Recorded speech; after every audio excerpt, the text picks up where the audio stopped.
Anu tahu kenapa Ibu panggil ke sini sekarang? Tahu, Bu. Kenapa? Kemarin saya bolos ke guru kakak. Oh, kalau boleh Ibu tahu mau bonusnya pergi kemana? Pergi ke kafe, Bu. Kira-kira apa manfaatnya pergi ke kafe?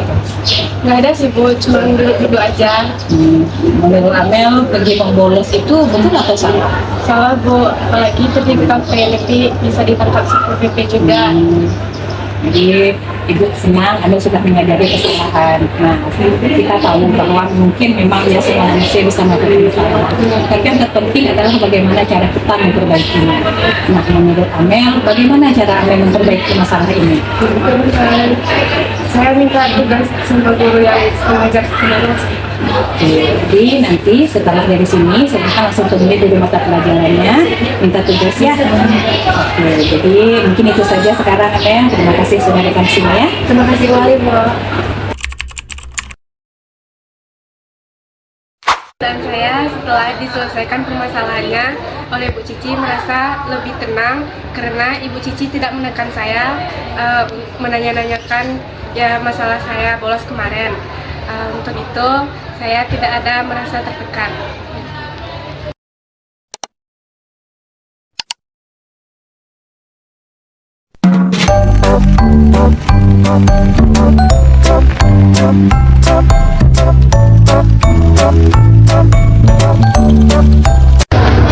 Assalamualaikum. Waalaikumsalam, silakan Ibu Rehan. Rehan tahu kenapa Ibu panggil ke sini sekarang? Tahu, Bu. Kenapa? Karena ujian semester kemarin saya menjadi Bu dan diketahui oleh pengawas keuangan, Bu. Ya, menurut Rehan, menjadi itu tindakan yang betul atau salah? Salah, Bu. Nah, jadi Ibu senang Rehan mengakui kesalahan. Kemudian juga mungkin kalau tidak ada manusia yang sempurna, kita semua pernah melakukan kesalahan. Tapi yang terpenting adalah bagaimana cara kita untuk memperbaiki kesalahan kita. Nah, mau dulu Rehan, bagaimana cara Rehan nanti akan memperbaiki kesalahan ini? Saya akan belajar dengan giat, jujur dan jujur, Bu. Jika saya belum paham tentang metodenya, saya akan menyarankan lagi kepada guru yang betul. Nah, itu mungkin jalan yang lebih baik ya. Ketika kita belum mengerti sedang belajar, langsung ditanyakan. Sehingga ketika ujian kita tidak perlu mencontek. Nah, mungkin lain kali Ibu harap kalau Rehan tidak mencontek lagi, kejadian ini tidak terulang lagi. Bisa ya? Oh, ya, oke, terima kasih Rehan. Mungkin itu saja untuk hari ini. Terima kasih sudah datang sini ya.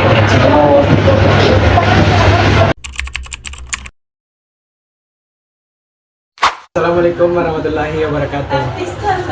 Saya sangat senang karena permasalahan saya tadi bisa diselesaikan dengan cara segitiga restitusi.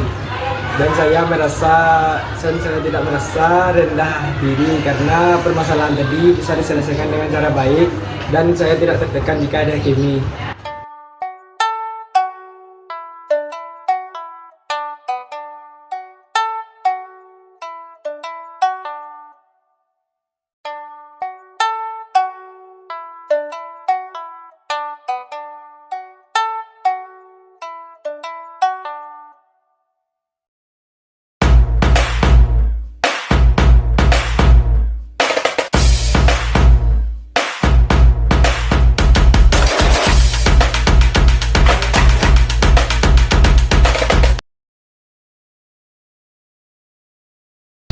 Assalamualaikum warahmatullahi wabarakatuh.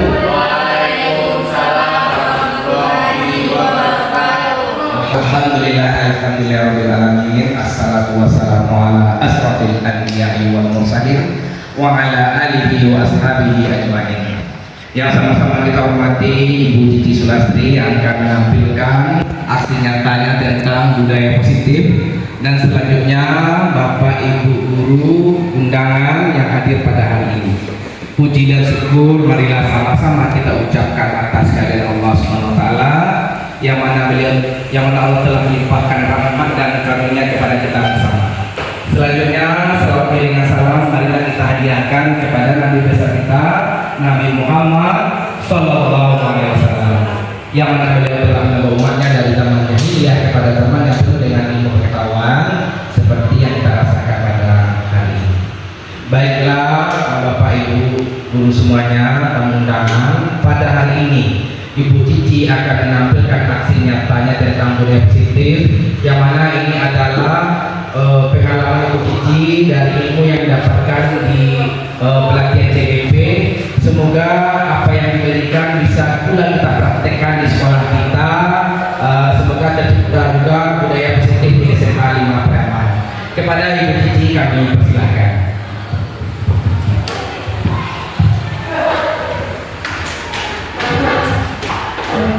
Terima kasih banyak. Assalamualaikum warahmatullahi wabarakatuh. Baiklah Bapak Ibu semuanya, pada pertemuan kali ini saya akan menampilkan diseminasi budaya positif dari modul terdepan yang kami pelajari di program Guru Penggerak. Jadi Bapak Ibu, pada kesempatan kali ini kita akan mendiseminasikan tentang budaya positif. Nah, pokok-pokok bahasan yang akan kita bahas pada kesempatan kali ini adalah yang pertama yaitu disiplin positif dan masyarakat dalam Islam.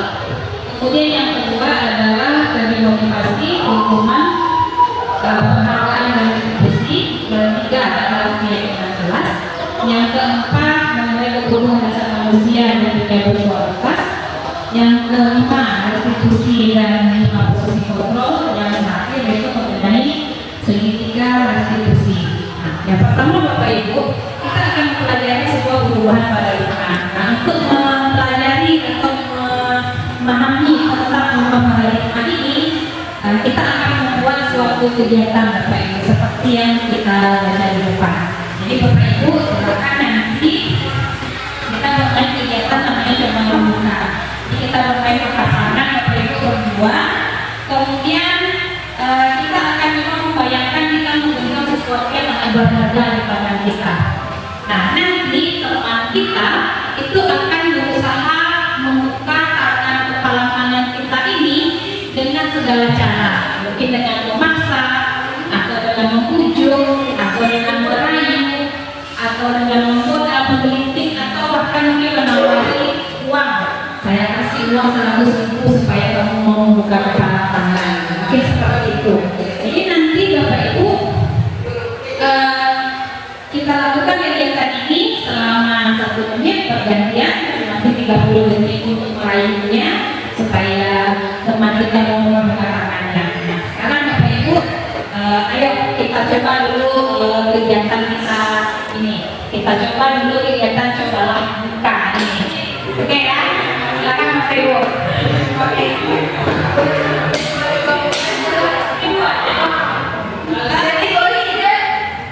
Ya, kita satu-satu dulu. Misalnya sekarang Bang dan Pak Aldi. Jadi nanti yang pertama Aldi dulu yang membentuk tangannya.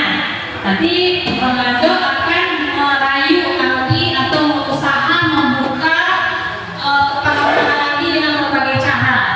Setelah itu nanti gantian. Nah, nanti kita putuskan terakhir. Tapi setelah ini kita akan lihat seperti apa tujuan sebenarnya dari permainan kita ini. Nah, silakan Bapak Ibu ganti-gantian ya. Iya, boleh dengan memaksa, boleh dengan membujuk, boleh dengan merayu. Istilahnya boleh dengan cara kasar atau dengan cara halus.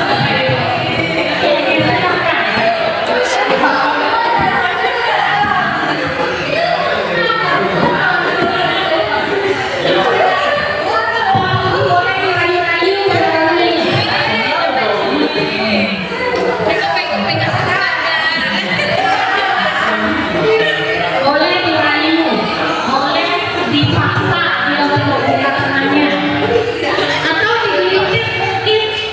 digelitik mungkin temannya supaya membuka tangannya, atau mungkin supaya lebih efektif tawari uang.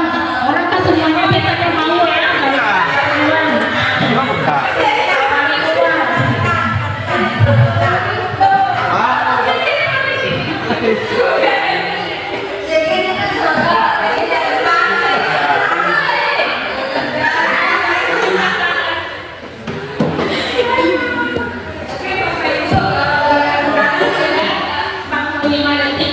Tadi waktunya untuk membuka kepala kita.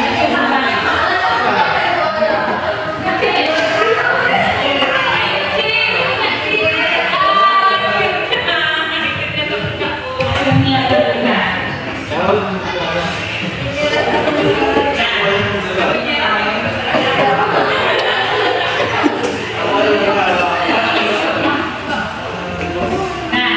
Bapak Ibu, benar ya?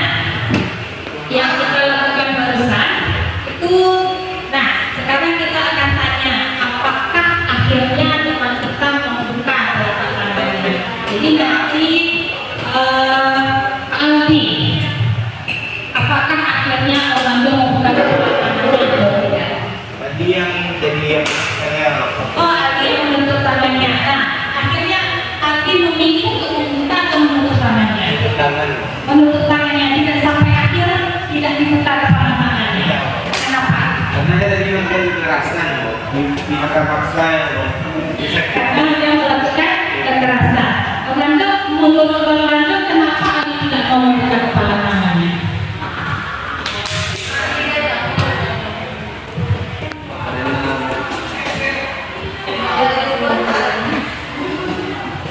Kenapa dia tidak mau? Karena tulisannya kurang mau. Karena mungkin lagi aja kurang mau. Dia nanti kata nanti Orlando memaksa-maksa. Nah, jadi itu sebenarnya adalah bagaimana kita permainan ini menunjukkan bagaimana ternyata kita tidak bisa mengontrol orang lain. Jadi sesungguhnya yang memegang kendali atas diri kita adalah kita sendiri. Dan satu-satunya orang yang bisa kita kontrol, satu-satunya orang yang bisa kita kendalikan itu adalah diri kita sendiri. Seperti tadi Pak, pada akhirnya bagaimanapun orang merayu, membujuk dan sebagainya, dia tidak mau membuka kepala tangannya. Nah, itu membuktikan bahwa kita, Orlando, tidak memiliki kontrol apapun terhadap Aldi. Begitu juga mungkin pada akhirnya kita yang mungkin ada tadi di antara Bapak Ibu yang akhirnya membuka kepala tangannya setelah dipaksa-paksa. Nah, itu pun sebenarnya misalnya tadi itu Aldi berhasil nggak membuka kepala tangannya, berhasil. Nah, walaupun akhirnya Aldi berhasil membuka kepala tangan itu tidak berarti Aldi bisa mengontrol temannya. Akhirnya terbuka itu karena pikirnya itu memang inginkan untuk membuka telapak tangannya, bukan karena dipaksa oleh Aldi. Itu menggambarkan bahwa memang sesuatu itu yang bisa kita kontrol adalah diri kita sendiri. Kita tidak bisa kontrol orang lain. Nah, itulah yang selama ini kita anggap mengontrol. Nah, ini miskonsepsi dalam teori mengontrol orang lain. Kita selalu menganggap guru-guru sebagai guru, kita menganggap kita bisa mengontrol murid kita. Kita bisa mengontrol perilaku murid kita. Misalnya ketika kita sedang mengajar di kelas, ada yang mengontrol, kemudian langsung diam, dan dia diam. Pada saat itu mungkin kita merasa, oh ternyata saya berhasil mengontrol murid saya. Nah, sebenarnya tidak. Sebenarnya yang terjadi di sana adalah ketika murid itu memang mau diam dan mendengarkan penjelasan, itu karena dia membiarkan dirinya untuk kita kontrol pada saat itu. Dengan pemikiran mungkin kalau saya terus saja mengobrol, kalau saya terus saja tidak mendengarkan penjelasan dari guru, maka nanti ibu akan marah dan saya akan diberi hukuman. Atau kalau saya terus mengobrol dan tidak mendengarkan penjelasan guru, bisa jadi nanti nilai saya rendah. Dan kalau nilai saya rendah, saya tidak bisa kuliah. Saya punya yang tinggi untuk kuliah. Sebenarnya seperti itu. Ketika menurut kita berhasil mengontrol orang lain, itu sebenarnya adalah orang lain itu yang membiarkan dirinya untuk kita kontrol. Jadi kembali pernyataan yang tadi bahwa sebenarnya satu-satunya orang yang bisa kontrol adalah diri kita sendiri. Nah, kemudian miskonsepsi yang kedua yaitu penguatan positif. Semua penguatan positif itu memiliki efek dan manfaat. Tidak terlalu juga seperti itu. Jika puji-puji anak misalnya, itu tidak selalu efektif. Seperti misalnya kita beri penghargaan dan sebagainya.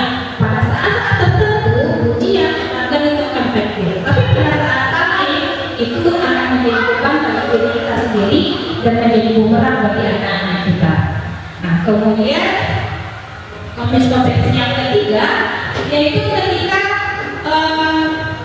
kritik dan membuat orang merasa bersalah itu dapat mempengaruhi karakter. Padahal sebenarnya tidak.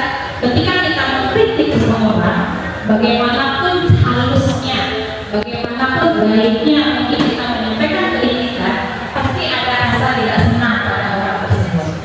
Kalau rasa tidak senang saja mungkin bisa mereka atasi dengan baik, tapi ketika kita kritik mereka, apalagi kritikan yang kita sampaikan di depan umum, bisa jadi mereka merasa rendah diri setelah itu. Mereka kehilangan kepercayaan dirinya. Nah, itu. Kemudian membuat orang merasa bersalah. Ketika kita membuat orang merasa bersalah, menurut kita bisa melemahkan karakternya. Padahal sebenarnya itu adalah melemahkan karakternya.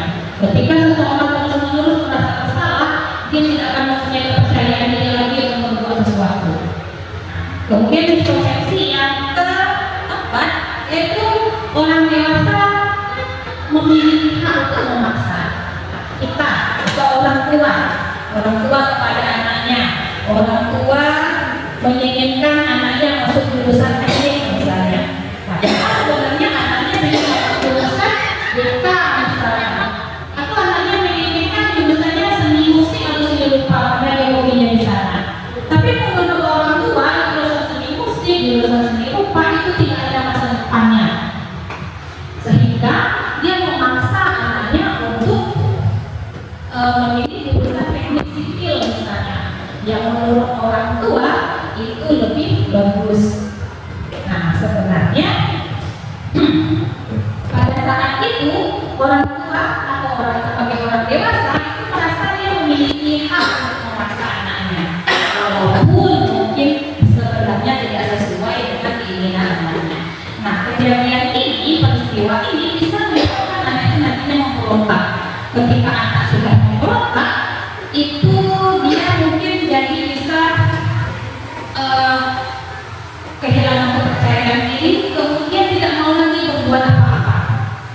Nah, saya pernah membaca sebuah cerita, ada seorang jenius dari Cina, dari kecil umur 15 tahun dia sudah sampai selesai S2 dan S3-nya. Nah, sekarang itu waktu kecil dia memang dikontrol oleh orang tuanya karena saking jeniusnya, ayo kita dia cepat supaya bisa menjadi orang pintar, orang hebat dan sebagainya. Sekarang ketika dia umur 30-an, dia memilih untuk menganggur dan tidak melakukan apa-apa karena katanya menurut dia sudah bosan dikontrol oleh orang tuanya. Sedari kecil karena orang tuanya tahu dia punya bakat jenius, dikontrol oleh orang tuanya. Dari kecil kamu harus masuk ke sini, kamu harus pergi ke sini, ini yang harus kamu kerjakan supaya masa depannya cerah. Nah, memang dia lakukan semuanya sesuai dengan keinginan orang tuanya sampai pada akhirnya titik jenuhnya. Di titik jenuhnya akhirnya sekarang dia memilih untuk menganggur saja dan tidak melakukan apa-apa.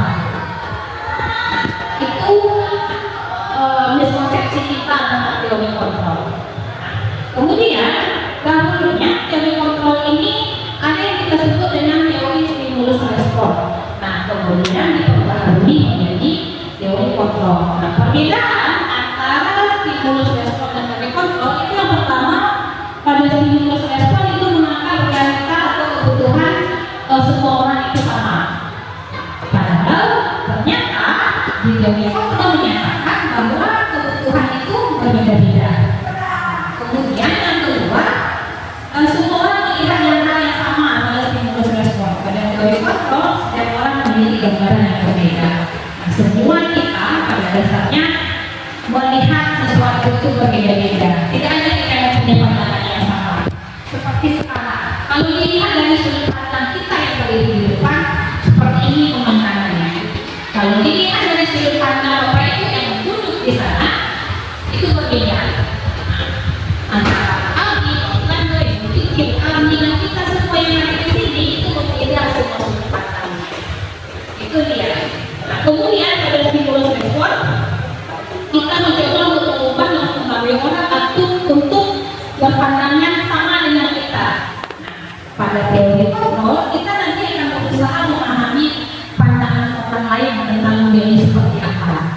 tidak harus sama dengan kita. Kemudian di stimulus respon, perilaku buruk dilihat sebagai suatu kesalahan. Nah, di teori kontrol, semua perilaku baik atau buruk itu ada tujuannya. Mungkin seperti contoh kita tadi, siswa atau murid kita yang ngobrol di kelas itu ada tujuannya. Mungkin dia ingin ada satu masalah yang ingin dia lupakan. Sebelum dia menceritakan ini, sebelum dia curhat istilahnya, dia tidak lega. Akhirnya apa? Ketika belajar dia mengobrol dengan temannya. Tujuannya adalah supaya perasaannya lega. Kalau perasaannya lega, dia bisa mengikuti pelajaran dengan baik nantinya. Jadi seperti itu tujuannya.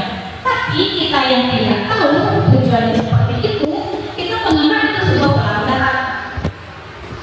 Kita sedang bicara di depan, kita sedang mengajar, kamu mau ngobrol juga, seperti itu. Kemudian di stimulus respon menanyakan bahwa orang lain bisa mengontrol saya, tapi di teori kontrol menyatakan bahwa hanya kita yang bisa mengontrol diri kita sendiri. Kemudian di stimulus respon juga kita bisa mengontrol orang lain, di teori kontrol kita tidak bisa mengontrol orang lain. Kemudian di stimulus respon pemaksaan ada pada saat rujukan gagal. Nah, ketika kita gagal memujuk seperti kepalan tangan tadi, pertama kita meminta dengan baik-baik, ayo dong buka kepala tangannya, ayo dong buka kepala tangannya, saya kasih uang, nanti kita kesini, kita bujuk dengan segala macam bujukan mau. Tapi setelah kita gagal, akhirnya kita paksa ya. Kita ambil tangannya, pegang tangannya kuat-kuat, kita berusaha untuk membuka kepala tangannya dengan kekerasan. Nah, ketika gagal rujukan, kita mulai memaksa. Nah, kalau tidak dikontrol, nanti kita akan berkolaborasi atau membuat suatu konsensus atau perjanjian. Ayo nanti kalau kamu mau buka kepala tangannya, saya traktir makan misalnya. Atau kalau mau buka kepala tangannya, nanti kita pergi ke sana. Seperti itu. Nah, di stimulus respon kita akan berpikirnya ada yang menang dan ada yang kalah. Ketika kita paksa, akhirnya dia mau membuka kepala tangannya, yang akhirnya mau membuka kepala tangannya itu pihak yang kalah. Yang berhasil membuka itu adalah pihak yang menang. Nah, pada teori kontrol kita tidak berpikir seperti itu. Kita berpikir win-win solution istilahnya ya. Menang-menang, tidak ada pihak yang kalah di sini. Nah, kemudian budaya positif itu erat kaitannya dengan disiplin. Disiplin dimaknai menjadi sesuatu yang dilakukan seseorang pada orang lain untuk mendapatkan kepatuhan. Disiplin ini cenderung kita kaitkan dengan ketidaknyamanan. Misalnya siswa-siswa kita harus disiplin dalam belajar. Belajar kita dari jam 7 sampai jam 4, maka mereka harus belajar dengan tekun. Harus disiplin dalam belajar, tidak boleh bermain-main sedikit pun, tidak boleh menoleh kiri kanan. Nah, itu akan membuat siswa kita tidak nyaman. Sebenarnya disiplin ini dimaknai sebagai suatu bentuk kontrol diri, yaitu bagaimana kita mengontrol diri kita mencapai suatu tujuan mulia. Nah, tujuan di sini mengacu pada nilai-nilai atau prinsip mulia yang dianut oleh seseorang. Nah, nilai-nilai mulia itulah yang nanti kita sebut dengan nilai-nilai kebajikan universal. Nilai kebajikan universal yang memang sudah diakui secara universal. Jadi dengan kata lain, disiplin diri juga mempelajari bagaimana cara kita mengontrol diri kita sendiri, kemudian bagaimana kita menguasai diri untuk memilih tindakan yang mengacu pada nilai-nilai yang kita hargai agar tercapai tujuan mulia yang diinginkan. Jadi disiplin itu sebenarnya bukan ketidaknyamanan jika memang sudah berasal dari dalam diri kita sendiri. Bagaimana cara kita mengontrol diri kita untuk tidak melakukan perbuatan yang tidak kita inginkan, kemudian bagaimana kita menguasai diri kita untuk memilih tindakan yang mengacu pada nilai yang kita hargai. Nah, nilai-nilai apa yang kita hargai? Nilai-nilai kebajikan universal, misalnya saling menghargai, saling menghormati, datang tepat waktu, misalnya tanggung jawab, kebajikan universal. Nilai-nilai kebaikan yang memang berlaku di semua lini kehidupan, yang berlaku di mana saja. Saling menghargai itu tidak hanya berlaku di sekolah, juga berlaku mungkin di rumah, juga berlaku mungkin di pasar, saling menghargai, dan tidak hanya berlaku mungkin di negara kita karena dia universal. Di negara lain pun kita harus saling menghargai. Maka kalau kita pergi ke negara lain, mungkin ada hal-hal yang wajar kita lakukan di negara kita, mungkin tidak wajar dilakukan di negara lain. Atau ada bahasa mungkin di sini yang wajar kita ucapkan sehari-hari, tapi di tempat lain bahasa itu menjadi sesuatu yang tidak boleh diucapkan. Nah, disitulah kita bagaimana kita menghargai budaya dan bahasa orang lain. Nah, tujuan disiplin positif itu sebenarnya adalah untuk menanamkan motivasi pada murid-murid, pada murid kita untuk menjadi orang yang mereka inginkan. Kemudian menghargai diri mereka sendiri dengan nilai-nilai yang mereka percaya. Itu nilai tujuan disiplin positif. Jadi kita ingin menanamkan nilai saling menghargai pada murid kita. Bagaimana dia untuk menjadi orang yang mereka inginkan. Apakah mereka ingin jadi orang yang memang nakal, memang tidak bertanggung jawab, tidak disiplin misalnya. Nah, jadi tujuannya di sini bagaimana menjadi kita menanamkan motivasi pada murid untuk menjadi orang yang mereka inginkan dan menghargai diri mereka sendiri.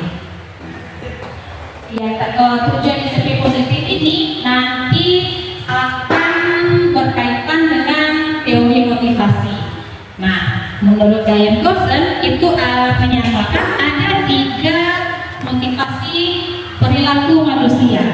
Yang pertama, satu untuk menghindari ketidaknyamanan atau hukuman. Misalnya kita mengerjakan tugas, mau mengerjakan tugas yang diberikan oleh guru karena jika nanti siapa yang tidak mengerjakan tugas akan dihukum. Itu yang pertama. Kemudian yang kedua untuk mendapatkan imbalan untuk menghargai orang lain. Nah, kembali ke yang tadi, siswa mau mengerjakan tugasnya supaya dapat nilai yang bagus, atau mungkin sebelum mengerjakan tugas gurunya sudah bilang dulu, nanti kalau kalian bikin tugas ini, tugasnya nilainya bagus, itu akan kasih hadiah. Itu mungkin. Kemudian yang ketiga, untuk menjadi orang yang mereka inginkan dan menghargai diri sendiri dengan nilai yang mereka percaya. Nah, motivasi yang pertama dan kedua itu berasal dari luar. Kita sebut juga dengan motivasi eksternal. Nah, yang ketiga ini adalah motivasi internal. Nah, sekarang menurut Bapak Ibu semuanya, dari 3 jenis motivasi yang kita ceritakan tadi, motivasi mana yang saat ini paling banyak mendasari perilaku murid-murid kita di sekolah? Jadi ada yang tadi untuk menghindari hukuman, yang pertama motivasinya. Yang kedua untuk mendapatkan penghargaan. Yang ketiga tadi untuk menghargai diri sendiri dan menjadi orang yang bernilai dengan nilai-nilai yang mereka percaya. Nah, menurut Bapak Ibu semuanya, dari ketiga motivasi itu mana yang paling banyak mendasari perilaku siswa kita di sekolah? Silakan Bapak Ibu. Ya, silakan Bu Dewi. Dari pengalaman sekolah kita, dari posisi motivasi tadi yang paling banyak dalam pengalaman kita adalah menghindari hukuman. Nah, itu bisa kita lihat kenapa mau tetap berangkat tapi takut dipanggil guru kita. Yang kedua, takut dipanggil orang tua. Yang ketiga, tentu takut dimarahi. Jadi mereka itu melakukan mereka tidak terlambat karena takut dihukum. Karena kalau kita mempunyai beberapa sanksi hukuman yang kita berikan sehingga apa? Ketika mereka tidak motivasi dari dalam diri, besok mereka ulang lagi. Ya, kalau mengulangannya kalau ulang lagi. Tapi bagi anak yang menghindari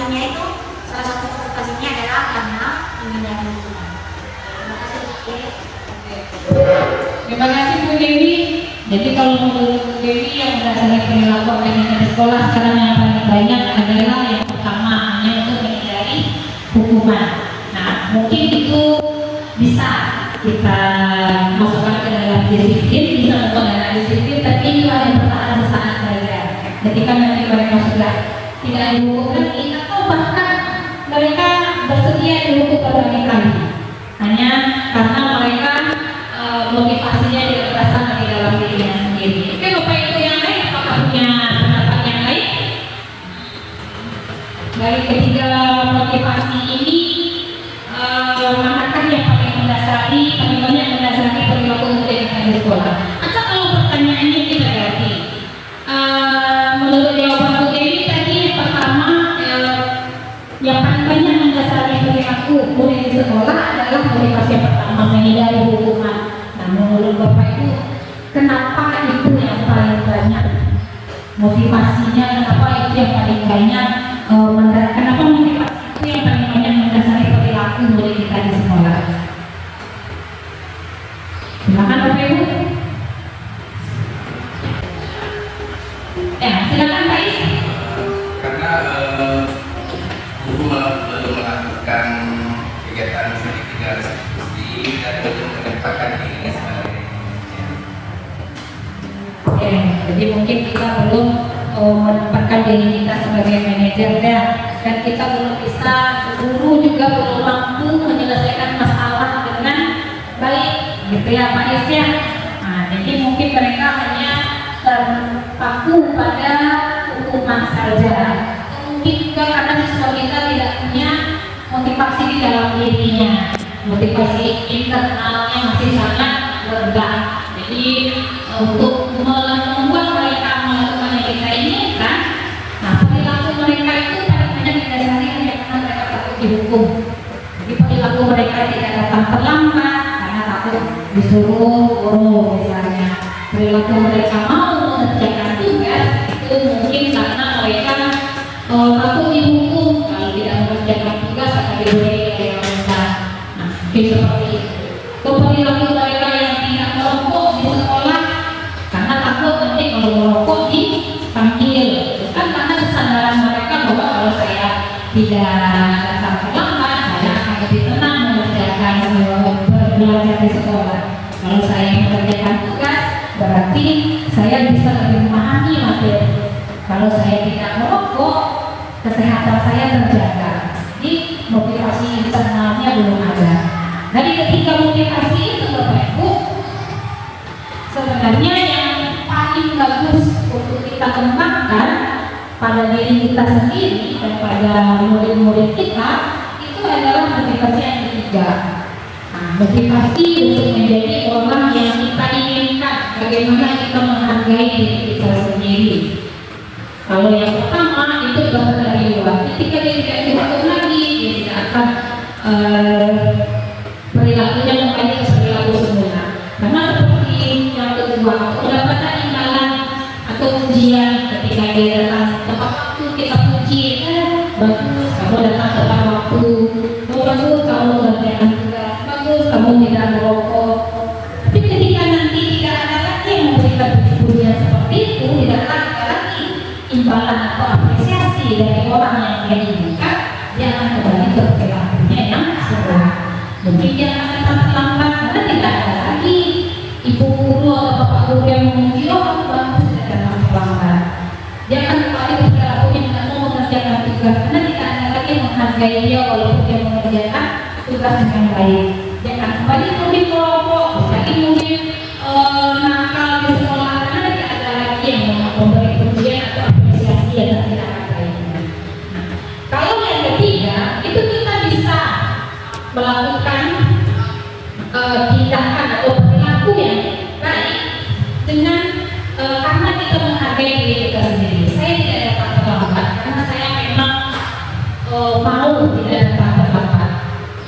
Saya harus disiplin, saya harus bertanggung jawab terhadap diri saya sendiri. Saya harus menjaga kesehatan saya agar tidak merokok. Jadi nilai-nilai itulah, apalagi nilai kesehatan misalnya, tanggung jawab, saya menghargai orang lain, supaya saya juga dihargai oleh orang lain. Jadi motivasi yang perlu kita kembangkan dari ketiga motivasi ini adalah motivasi yang ketiga. Karena kalau motivasi yang pertama dan motivasi yang kedua itu tidak bertahan lama, akan gampang luntur ketika tidak ada lagi hubungan atau pertanggaannya. Tapi jika motivasi itu berasal dari dalam diri kita sendiri, ada ketika adanya hukuman, ada ketika adanya penghargaan atau iklan, kita akan tetap melakukannya. Kita tetap tidak akan merokok karena kita tahu berbahaya bagi kesehatan.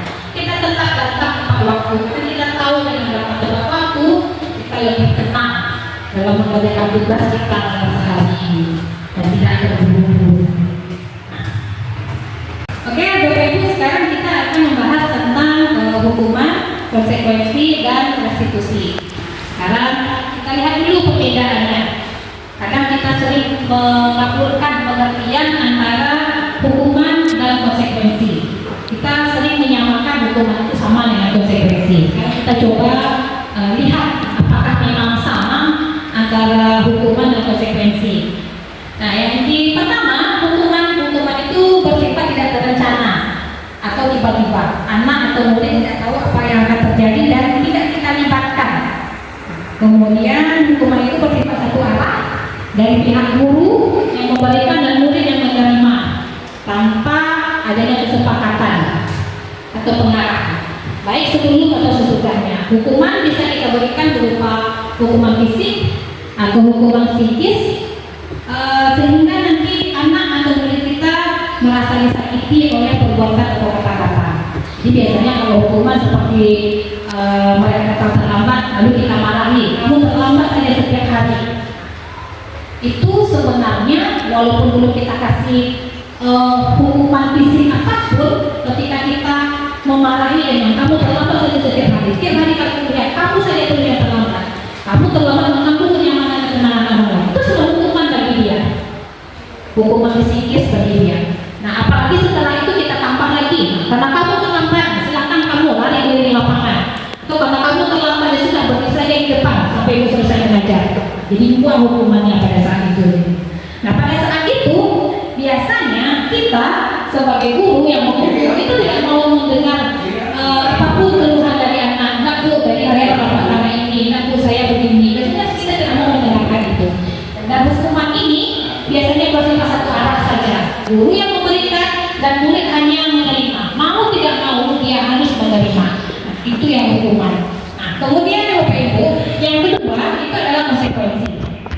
Konsekuensi ini biasanya sudah terencana dan sudah disepakati. Biasanya juga sudah kita bahas oleh murid dan guru. Umumnya konsekuensi dibuat oleh pihak guru dan murid sudah mengetahui sebelumnya konsekuensi akan diterima bila ada pelanggaran. Pada konsekuensi murid dibuat tetap nyaman, dibuat tidak nyaman tapi dalam jangka waktu yang pendek. Konsekuensi biasanya diberikan berdasarkan suatu data yang umumnya dapat diukur.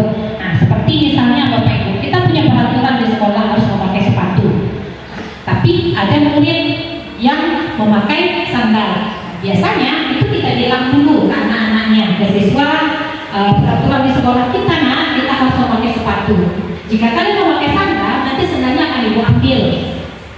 Itu biasanya pakai istilahnya ada negosiasinya. Konsekuensi seperti itu, sandalnya akan ibu ambil. Dan memang pada saat sandalnya ambil itu anak akan menjadi tidak nyaman, tapi dalam jangka waktu yang pendek. Nah, sebelumnya kita sudah komunikasikan dengan dia bahwa akan ada konsekuensi seperti itu. Atau misalnya peraturan di sekolah kita rambutnya harus rapi, tidak boleh melebihi telinga panjangnya. Mereka sudah tahu tentang peraturan-peraturan itu. Kita sudah sosialisasikan. Nah, ketika ada yang melanggar, kita potong rambutnya. Kita sampaikan ketika nanti rambut kalian panjang, itu akan dipotong oleh pihak sekolah. Nah, seperti itu contohnya, itu konsekuensinya.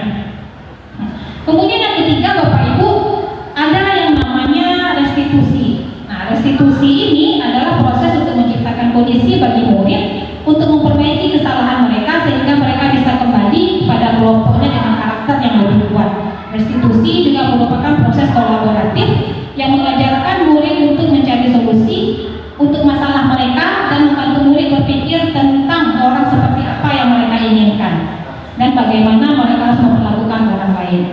Misalnya kalau murid tidak memakai sepatu tadi, kita tidak langsung mengambil sandalnya. Nah, kita tanya dulu, kenapa dia memakai sandal?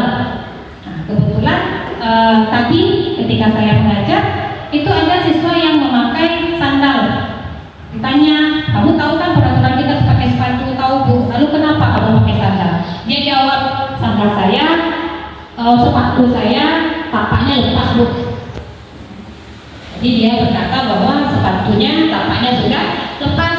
Lalu ditanya, lalu bagaimana solusinya? Apakah kita akan memakai sandal setiap hari? Enggak Bu, nanti rencananya mau dijahit. Kira-kira besok kita kamu bisa pakai sepatu? Bisa Bu. Kalau besok kamu masih pakai sandal gimana? Enggak Bu, saya akan pakai sepatu besok. Jadi itu kita mencari solusi. Dia berpikir, murid itu yang berpikir bagaimana caranya supaya dia bisa memakai sepatu besok. Ya sudah, berarti sepatunya yang katanya sudah lepas itu nanti pulang sekolah akan dilem atau dijahit supaya bisa dipakai besok. Itu solusi berasal dari dia, bukan kita yang memberikan. Jadi menurut kamu bagaimana caranya kamu bisa memakai sepatu besok? Nanti dijahit Bu, di sore pulang sekolah saya pergi. Jadi besok bisa pakai sepatu, bisa Bu. Di situ itu yang namanya restitusi. Jadi di restitusi ini kita berusaha untuk memecahkan masalah anak, menghukum anak mungkin, tapi dengan dia yang memberikan solusi. Kita menghukum anak mungkin atau memecahkan masalah anak tanpa dia merasa terhukum. Jadi itu yang restitusi. Bagaimana cara kita bisa mencari solusi atas permasalahan anak. Jadi kita tidak serta-merta, kamu tidak pakai sepatu ya sudah sepatunya ibu ambil. Atau kamu tidak pakai sepatu ya sudah seandainya tidak sudah pakai sandal, seandainya diambil, seandainya tidak usah pakai sandal di sekolah. Kalau di restitusi kita negosiasikan dengan anak, kita berkolaborasi dengan anak, kita berusaha mencari solusi bersama-sama. Bagaimana caranya supaya masalahnya terpecahkan. Contohnya masalah sepatu tadi. Kemudian Bapak Ibu, di sini ada masih kita bicara tentang perbedaan antara hukuman, konsekuensi dan restitusi. Nah, kalau di sini hukuman itu adalah identitas gagal. Jadi sebaiknya hukuman itu tidak ada. Jadi kalaupun kita ingin mendisiplinkan murid, itu sebaiknya kita hanya memberi konsekuensi dan lebih baik lagi jika kita bisa memberikan restitusi. Karena di hukuman itu biasanya sesuatu yang menyakitkan harus terjadi. Karena seperti yang kita memakai sepatu tadi, sepatunya kita ambil, sendalnya kita ambil, atau karena dia tidak pakai sepatu, sendalnya kita ambil, dia kita suruh sehari tidak pakai sepatu di sekolah. Atau karena dia datang terlambat, dia sudah berdiri di depan kelas sampai jam pelajaran habis. Nah itu menyakitkan bagi mereka. Kalau di konsekuensi ada yang harus terjadi, tapi belum tentu menyakitkan. Kalau di restitusi kita berikan pilihan-pilihan pada mereka. Nah biasanya di hukuman anak akan tidak nyaman untuk jangka waktu yang panjang. Kalau di konsekuensi tidak nyaman, tapi jangka waktunya pendek ketidaknyamanannya. Di restitusi dia menguatkan murid untuk nyaman dalam jangka waktu yang panjang. Di sini di hukuman biasanya murid akan tersakiti, murid di konsekuensi murid dibuat tidak nyaman. Kalau di restitusi itu murid akan mendapatkan penguatan seperti tadi ketika dia mencari solusi tentang dirinya sendiri. Ya sudah Bu, nanti saya akan menjahit atau melem telapak sepatu saya yang lepas supaya saya bisa memakai sepatu besok. Itu penguatan bagi dia sendiri.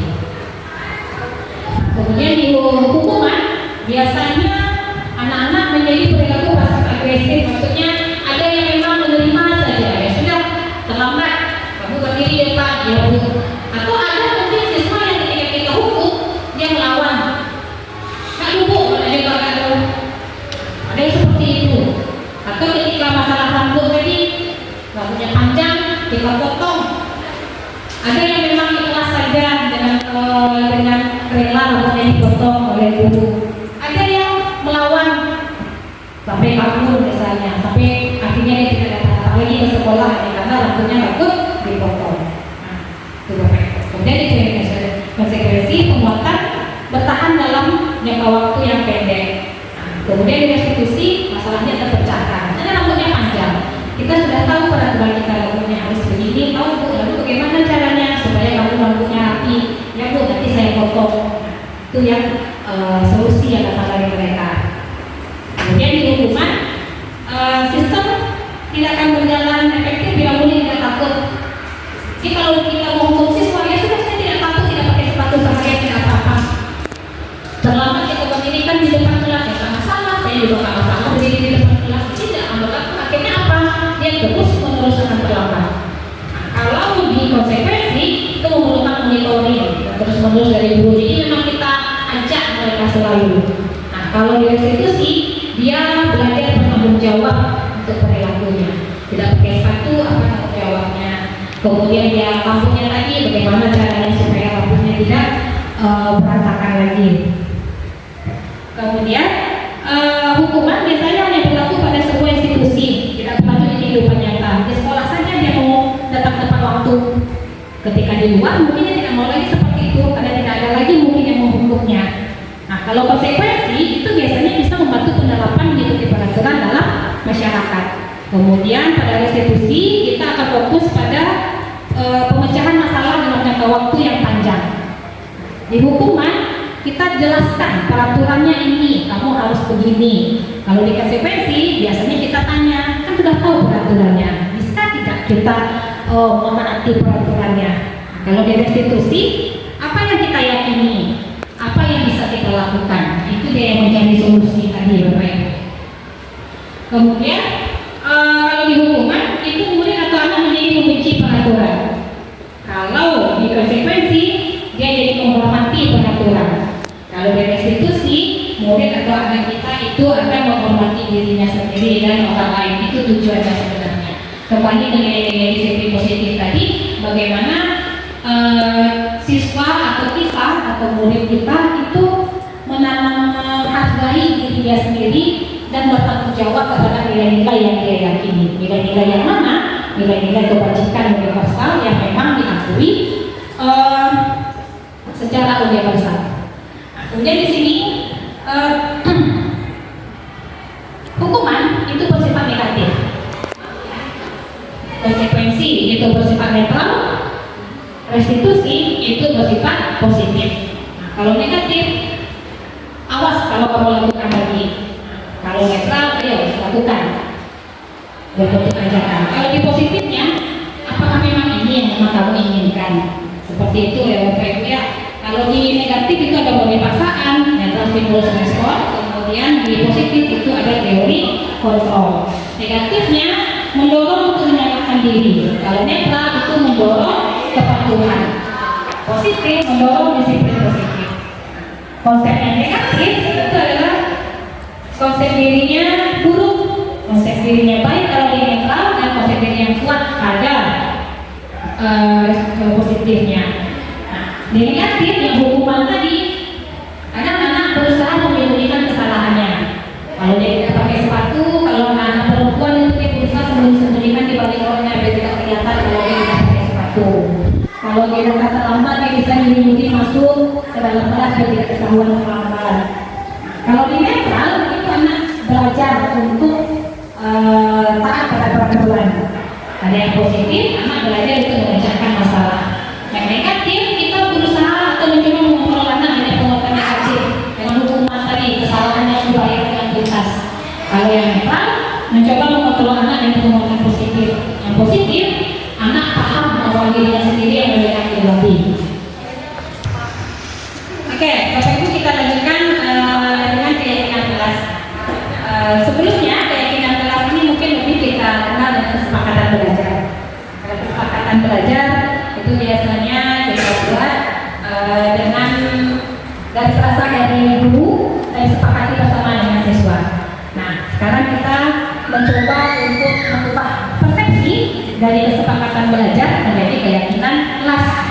Keyakinan kelas ini itu dia harus mengandung nilai-nilai kebajikan universal yang sudah disepakati secara tersirat dan tersurat, seperti tadi ada tanggung jawab, ada saling menghormati, ada kesehatan, keamanan.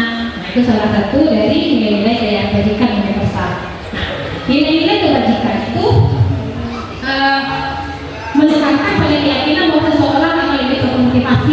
dari dalam.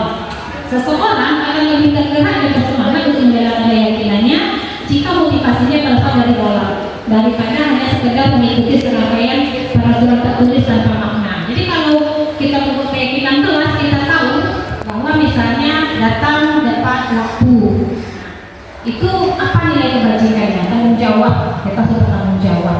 Jadi kalau kita tahu nilai kebajikan yang terdapat di dalam satu peraturan, itu biasanya kita akan lebih termotivasi untuk mematuhinya. Kemudian murid-murid kita itu perlu, sebelum membuat keyakinan kelas ini, kita perlu mungkin memberi sedikit pengertian kepada mereka bahwa ini manfaatnya. Kalau kita bertanggung jawab, kalau kita bisa saling menghargai, kalau kita bisa disiplin, itu mereka harus tahu apa manfaatnya diri mereka sendiri. Ketika mereka tahu manfaatnya, mungkin mereka akan lebih dapat, lebih mau untuk mematuhi keyakinan kelas yang kita buat bersama. Nah, keyakinan kelas itu sebaiknya kita buat dalam kalimat-kalimat yang positif. Misalnya datang tepat waktu, kemudian menyapa guru dan teman, mengembalikan barang yang telah dipinjam. Nah, kalimatnya kita usahakan menggunakan kalimat positif. Datang tepat waktu, jangan datang terlambat. Sebenarnya itu kan maknanya sama. Datang tepat waktu dan tidak boleh datang terlambat, atau jangan datang terlambat, itu maknanya sama saja. Tapi kita akan lebih termotivasi jika kalimatnya dari kalimat positif. Nah, jadi menyapa teman dan guru setiap hari. Jadi kalimat keyakinan kelas kita itu kita usahakan kalimat-kalimatnya dalam bentuk kalimat-kalimat positif, saling menghargai dan menghormati misalnya. Nah, kemudian misalnya kalimat negatifnya tidak mengganggu teman ketika belajar. Kita ganti saja dengan saling menghormati dan saling menghargai. Itu keyakinan. Nah, keyakinan kelas ini kita buat bersama dengan siswa dan kita jelaskan dulu bagaimana keyakinan kelas ini, apa nilai-nilai kebajikan yang terkandung di dalamnya. Jadi mereka akan lebih paham dan lebih mau mematuhinya ketika mereka sudah tahu sebenarnya apa gunanya, gitu ya. Nah, kemudian Bapak Ibu, ini ada diagram namanya tabel Y. Di sini kita masih bicara tentang nilai-nilai kebajikan dan keyakinan kelas. Ada sifat-sifat atau perilaku-perilaku yang seperti ini, terlihat, terdengar, dan berperilaku. Suatu sikap atau perilaku berempati terhadap perasaan orang lain itu akan terdengar, misalnya seperti yuk saya bantu. Karena kita berempati kepada orang lain. Ada orang lain yang kesusahan, kita bantu. Yuk mari saya bantu. Nah, perilakunya seperti apa? Kalau kita berempati kepada orang lain, itu kita tidak bisa memasang muka masam. Kita harus ramah. Nah, kemudian memegang barang orang lain hanya dengan izinnya. Kita tidak perlu. Bisa pinjam penanya mungkin, boleh saya pinjam bukunya, seperti itu. Terdengarnya seperti itu. Jadi yang terlihat ini maksudnya perilaku kita seperti apa. Terdengar itu adalah kata-kata yang kita ucapkan dan perilaku itu apa yang kita lakukan. Ya. Nah, kemudian mendengarkan dengan seksama, terima kasih, senantiasa berbuat baik. Nah, itu terlihatnya seperti itu. Nanti kata-kata yang bisa kita ucapkan misalnya terima kasih, tolong ya, atau kalau kita membuat kesalahan, saya minta maaf.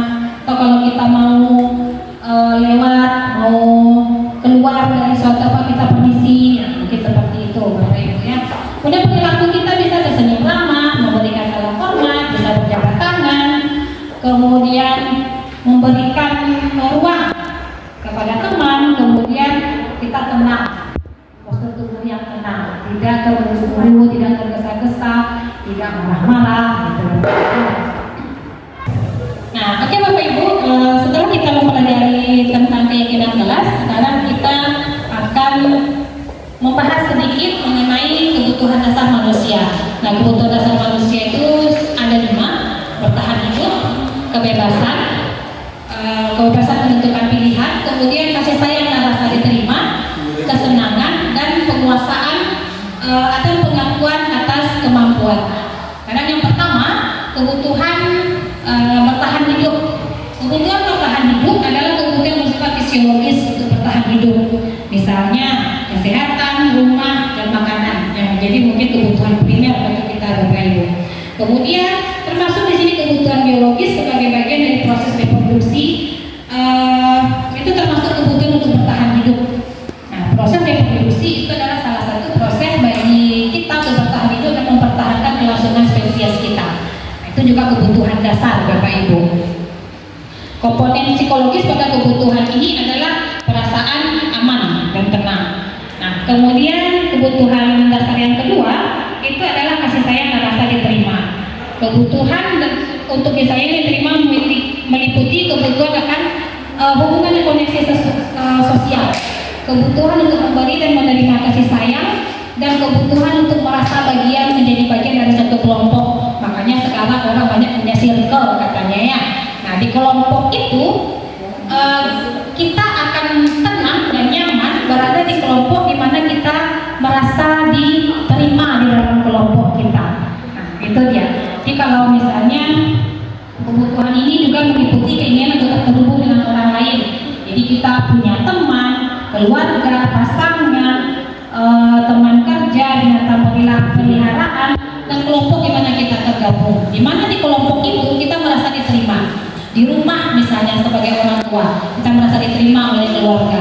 Di sekolah sebagai guru, kita diterima oleh rekan kerja dan murid-murid kita. Nah, kemudian di rumah sebagai pasangan hidup, kita diterima sebagai istri atau suami. Nah, itu kebutuhan kasih sayang dan rasa diterima. Kemudian yang ketiga, itu adalah kebutuhan dasar penguasaan.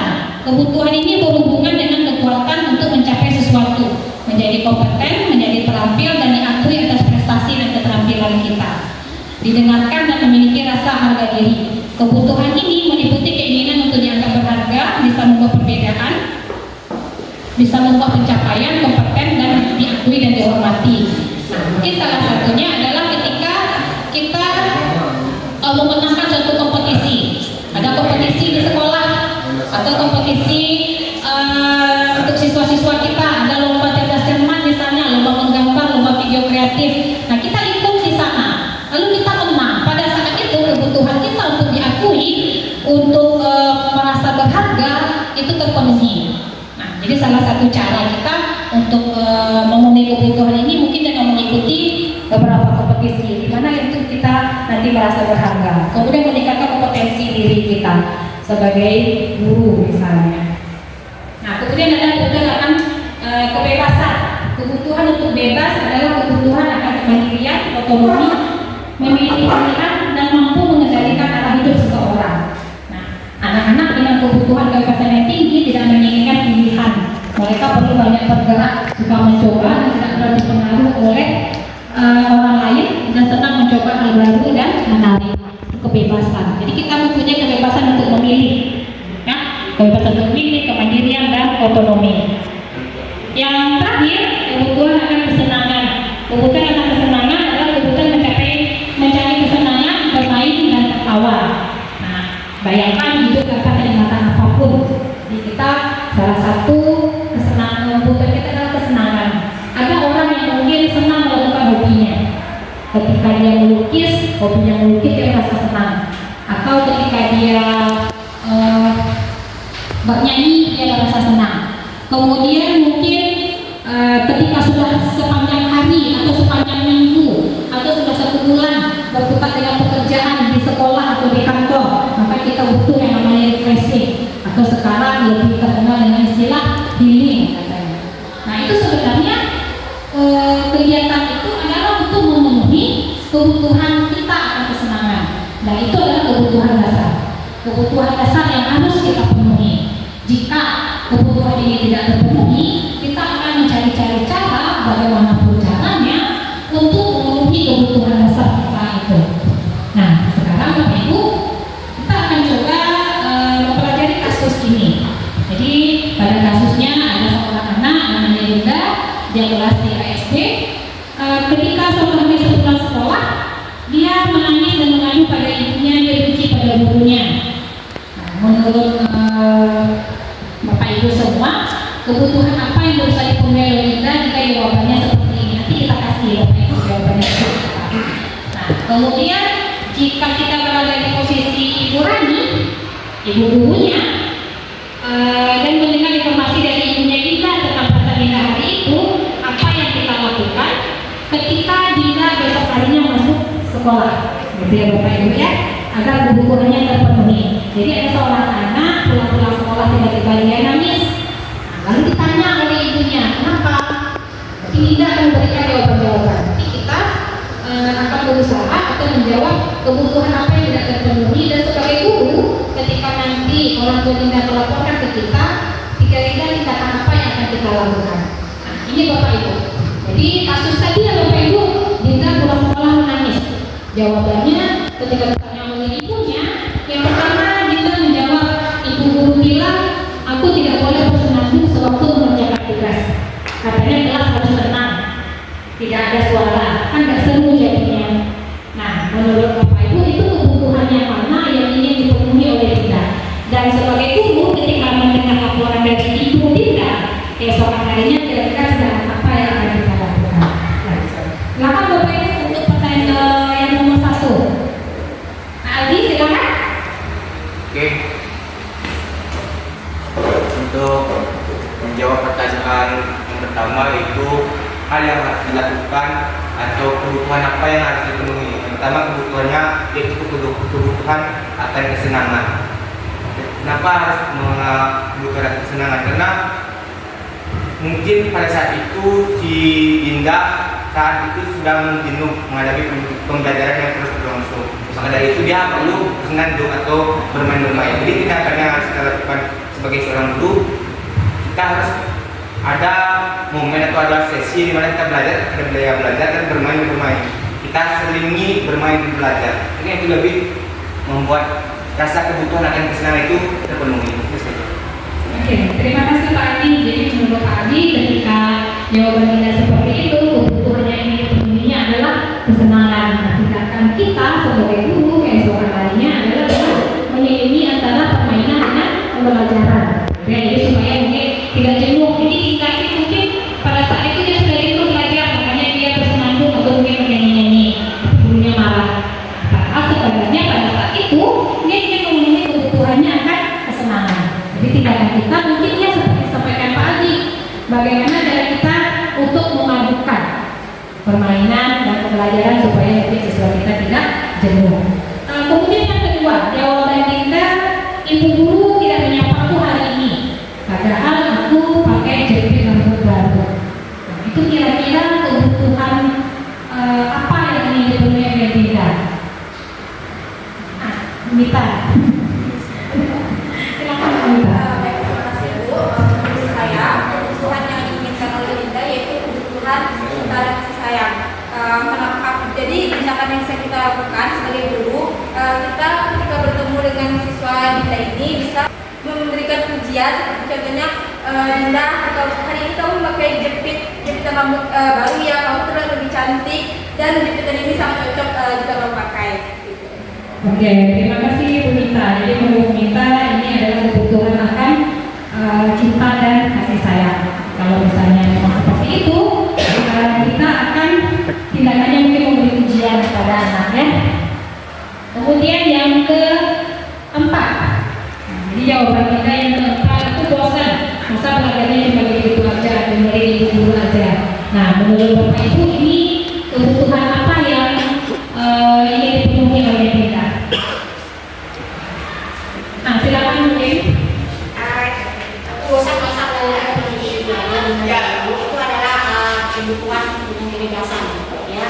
Jadi yang kita terpenuhi di sini adalah Dinda ingin mempunyai gaya belajar yang berbeda-beda. Jadi dia bebas mengekspresikan apa yang dia inginkan. Jadi tindakan guru selanjutnya adalah ayo membayarkan kebebasan kepada siswa, bagaimana cara yang terbaik untuk menghadapi proses pembelajaran.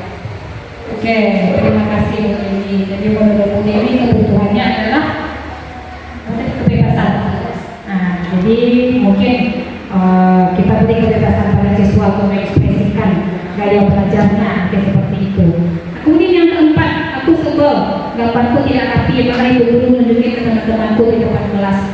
Nah, menurut Bapak Ibu ini kebutuhan apa yang belum terpenuhi? Nah, silakan Pak Is. Itu sepertinya kebutuhan dia tidak mau apa yang dilakukan orang tahu karena dirinya. Mungkin ya. Tadi menurut Ayas ini adalah kebutuhan penguasaan karena dia tidak ingin gampangnya yang tidak rapi ditunjukkan di depan kelas sehingga teman-temannya nanti mungkin tidak menghargai dia atau menganggap dia tidak pandai gitu ya Bapak Ibu. Oke Bapak Ibu, itu tadi mengenai kita sudah membahas tentang 5 kebutuhan dasar manusia. Jadi ada kesenangan, ada kebebasan, ada penguasaan, ada tahan hidup, dan rasa cinta dan kasih sayang. Nah, sekarang Bapak Ibu kita akan membahas sedikit mengenai restitusi 5 posisi kontrol. Nah, posisi kontrol ini ada 5. Yang pertama ada penghukum, ada pemantau, pengukur rasa bersalah, teman, dan manajer. Nah, posisi kontrol ini dikembangkan oleh Diane Gosset, di mana seharusnya posisi kontrol ini berpusat kepada murid. Nah, ini dia posisi kontrol yang kita bicarakan. Yang pertama itu ada penghukum, menggunakan hukuman fisik atau non fisik seperti tadi. Anak datang terlambat kita marahi, itu sudah hukuman non fisik sebenarnya. Ditambah lagi dengan hal seperti di depan kelas atau harus guru membersihkan sekolah. Kedua, pembuat rasa bersalah. Nah, kalau yang membuat rasa bersalah ini biasanya guru itu suaranya lebih lembut dan lebih lunak, membuat anak merasa tidak nyaman dan berserah diri. Biasanya kalimat-kalimatnya, padahal ibu sudah pernah tanya sama kamu mengecewakan ibu, kenapa kamu lakukan ini, mungkin seperti itu. Kemudian yang ketiga ada posisi teman. Nah, posisi teman ini mengontrol murid melalui persuasi, bujukan, seperti menggunakan hubungan baik dan humoris. Seperti misalnya, ayolah bantu ibu ya, ayolah bantu ibu untuk mengerjakan ini. Kemudian ada posisi pemantau. Nah, pemantau ini mengawasi dan bertanggung jawab terhadap hal yang diawasi. Jadi kita akan memantau mereka, apa yang sudah kamu lakukan, kenapa kamu melakukan itu, apakah itu sesuai dengan peraturan, apa peraturan kita, seperti itu. Kemudian yang terakhir ada posisi manajer. Posisi manajer ini posisi di mana guru berbuat sesuatu bersama murid. Kemudian kita mempersilahkan murid mempertanggungjawabkan perilakunya. Kemudian mendukung murid agar dapat menemukan solusi atas permasalahannya sendiri. Nah, ini yang kelima ini mungkin sama atau berkaitan erat dengan restitusi yang kita bahas sebelumnya. Nah, di sini ada 5 posisi kontrol, ada motivasinya, motivasi eksternal dan dari dalam. Jadi ada yang penghukum dan pembuat rasa bersalah itu perilaku kontrol negatif. Nah, kemudian yang teman dan pemantau itu perilaku kontrol positif, dan kontrol diri dari kita sendiri itu adalah yang manajer. Nah, kalau yang di penghukum itu biasanya guru menghatik, menunjuk dan menyakiti. Kalau di pembuat rasa bersalah, guru biasanya akan berceramah dan menunjukkan kekecewaan yang mendalam. Kemudian kalau di teman membuat alasan untuk murid-muridnya. Kalau di pemantau, guru biasanya menghitung dan mengukur. Kemudian di manajer, guru mengajukan pertanyaan-pertanyaan. Kalau di penghukum itu biasanya kita akan menghukum. Kalau kamu tidak melakukannya, kamu akan dihukum. Kemudian kalau di pembuat rasa bersalah, kamu sudah mengecewakan ibu atau bapak. Nah, kemudian kalau di teman biasanya kita berkata, lakukan ya ini ibu. Kalau di pemantau biasanya guru akan berkata apa peraturannya, apa konsekuensinya. Kemudian kalau yang di manajer, apa yang kita yakini, apakah kamu meyakini hal tersebut. Nah, kalau kamu memang meyakininya, maukah kamu memperbaikinya. Jadi hasilnya kalau di penghukum itu biasanya murid akan memberontak, menjadi pendendam dan menyalahkan orang lain. Kalau di pembuat rasa bersalah, murid akan menyembunyikan, bisa juga menyangkal atau bahkan berbohong. Kalau di teman, dia akan ketergantungan. Kemudian di pemantau dia akan menyesuaikan bila diawasi. Kalau tidak diawasi dia tidak menyesuaikan. Kemudian kalau yang di manajer dia akan menguatkan watak atau karakter. Nah, di sini kalau dari murid di penghukumnya bisa saja berkata saya tidak peduli. Nah, kemudian kalau di pembuat rasa bersalah dia mungkin minta maaf. Kemudian kalau di teman, saya pikir bapak atau ibu teman saya. Kalau di pemantau dia akan bicara, mungkin saya akan dapat berapa bintang jika melakukan hal tersebut. Jika sudah melakukan tersebut, saya mendapatkan apa. Kalau di manajer, bagaimana caranya saya bisa memperbaiki kesalahan saya. Nah, jadi bapak ibu, ini ada satu kasus, boleh kita baca. Di sini ada satu kasus, guru kelas 4 Ibu Sakti sakit, sehingga karena sakit dia tidak bisa masuk dan mengajar. Akhirnya Ibu Sakti digantikan oleh Ibu Lala. Ibu Lala ini dia baru 2 tahun menjadi guru. Beberapa murid perempuan, Vivi dan Natali, mengetahui hal ini dan mulai menggunakan kesempatan ini sudah bersikap keenaknya, tertawa dan tidak mengindahkan kehadiran Ibu Lala. Ibu Lala mencoba menyapa Vivi dan Natali dengan ramah sambil mengingatkan mereka untuk tetap fokus pada pekerjaan tugas. Ibu Lala berkata, ayolah tugasnya dikerjakan. Nanti ibu ditegur bapak kepala sekolah kalau kalian tidak kerjakan tugas. Tolong bantu ibu ya. Namun Vivi dan Natali malah jadi tertawa dan berkata, ibu santai saja. Mereka tetap tidak mengerjakan tugas dan mengobrol. Kemudian keesokan harinya Ibu Santi memanggil Vivi dan Natali serta menanyakan tentang laporan Ibu Lala. Ibu Santi menanyakan apakah mereka bersedia memperbaiki permasalahan yang ada. Vivi dan Natali sempat ragu dan membela diri, namun pada akhirnya menyatakan meminta maaf. Nah, kemudian Ibu Santi mengatakan menanggapi bahwa itu boleh dilakukan bila mereka sungguh-sungguh ingin minta maaf. Namun Ibu Santi menanyakan kembali apa yang mereka bisa lakukan untuk menggantikan rasa tidak dihormati oleh Ibu Lala. Baik Vivi maupun Natali mengakui bahwa perilaku mereka tidak sesuai dengan keinginan kelas. Ibu Santi melanjutkan kembali apa yang mereka lakukan untuk memperbaiki kesalahan tersebut. Setelah berpikir sejenak, Natali dan Vivi mengusulkan bagaimana kalau mereka mengadakan sebuah diskusi kelompok dengan teman-teman sekelasnya dengan tema penerapan keyakinan kelas, terutama tentang sikap saling menghormati dan bagaimana penerapannya di kehidupan sehari-hari. Usulan kedua adalah meminta maaf pada Ibu Lala. Nah, oke Bapak Ibu, jadi dari kasus yang sudah kita lihat sama-sama, silakan Bapak Ibu, kita akan mencari posisi kontrol apa yang dilakukan oleh Ibu Lala dan posisi kontrol apa yang dilakukan oleh Ibu Santi pada kasus ini. Silakan Bapak Ibu yang mau mengungkapkan pendapatnya. Silakan Ibu Cici.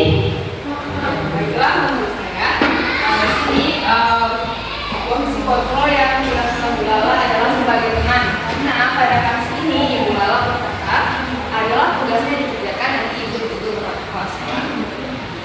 Oke, terima kasih Ibu Cici. Jadi posisi kontrol yang dilakukan oleh Ibu Lala pada kasus ini adalah posisi sebagai teman.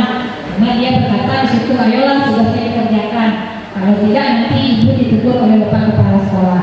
Nah, kemudian sekarang Bapak Ibu, posisi kontrol apa yang dilakukan oleh Ibu Santi? Kenapa Bapak Ibu?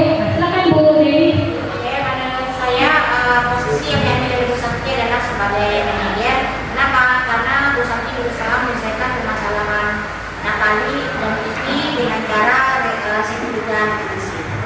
Oke, terima kasih Bu Dewi. Jadi di sini posisi kontrol yang diambil oleh Bu Santi adalah posisi kontrol manajer karena dia menyelesaikan masalah ini dengan berdiskusi di mana meminta dan membicarakan masalah ini dengan siswa secara baik-baik dan meminta siswa untuk mencari solusi terhadap masalah yang dilakukannya. Kemudian ada sekarang Bapak Ibu restitusi. Nah, sebenarnya restitusi itu apa? Restitusi itu adalah untuk menciptakan proses menciptakan kondisi bagi murid untuk memperbaiki kesalahan mereka sehingga mereka bisa kembali pada kelompok mereka dengan karakter yang lebih kuat. Jadi untuk melakukan restitusi ini Bapak Ibu ada langkah-langkahnya. Langkah-langkahnya itu dibuat dalam suatu segitiga yang akhirnya disebut dengan segitiga restitusi. Langkah yang pertama pada segitiga restitusi adalah menstabilkan identitas. Selalu melakukan hal terbaik yang bisa kita lakukan. Kemudian langkah yang kedua adalah validasi tindakan yang salah. Semua perilaku memiliki alasan. Kemudian yang ketiga Bapak Ibu menanyakan keyakinan. Nah, menanyakan keyakinan ini berupa motivasi internal. Bapak Ibu, jika kita kembali ke kasus ini, apakah menurut Bapak Ibu di kasus yang kita tampilkan ini sudah terkait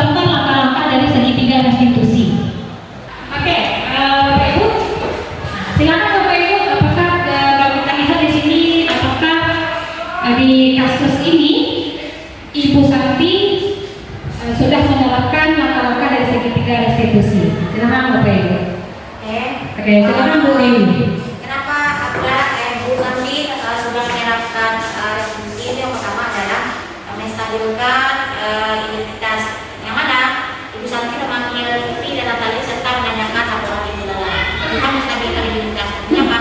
Benarkah dia melakukan kesalahan kemarin? Nah, itu adalah menstabilkan identitas. Kemudian kedua adalah memvalidasi kesalahan. Di mana itu menanyakan apakah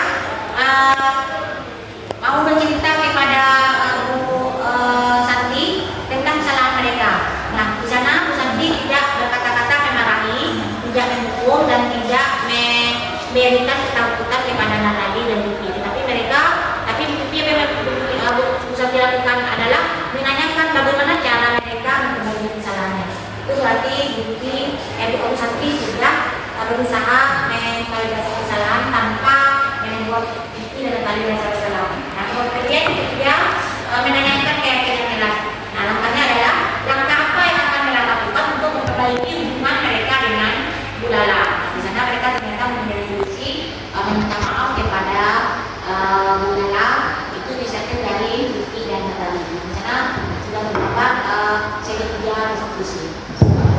Oke, jadi segitiga restitusi langkahnya sudah tergambar dari kasus yang kita sampaikan. Nah, oke Bapak Ibu, materi kita mengenai budaya positif itu sudah selesai kita bahas. Meski saya sedikit di sini ingin menceritakan mungkin pengalaman pribadi yang sudah saya lakukan dalam rangka penerapan budaya positif ini di kelas. Mungkin yang pertama dengan membuat keyakinan kelas yang disepakati bersama. Kalau dahulu saya membuat keyakinan kelas itu kesepakatan kelas itu peraturannya 100% berasal dari saya. Nah, kalau setelah mempelajari tentang budaya positif, kita tahu bahwa peraturan itu tidak harus sepenuhnya dari guru, tapi berdasarkan kesepakatan dengan siswa. Kemudian saya juga sudah mencoba untuk menerapkan segitiga restitusi dalam menjalankan atau menyelesaikan masalah yang terjadi di kelas. Kemudian mulai kembali menanamkan disiplin dalam diri, kemudian menanamkan nilai-nilai kebajikan universal, lebih bertanggung jawab terhadap pekerjaan, bertanggung jawab terhadap diri sendiri, kemudian berusaha untuk menghargai dan lebih menghormati orang lain. Mungkin itu saja Bapak Ibu kegiatan kita hari ini, pemaparan mengenai budaya positif. Terima kasih kepada Bapak Ibu semua atas kehadirannya dan kerjasamanya. Saya akhiri. Assalamualaikum warahmatullahi wabarakatuh.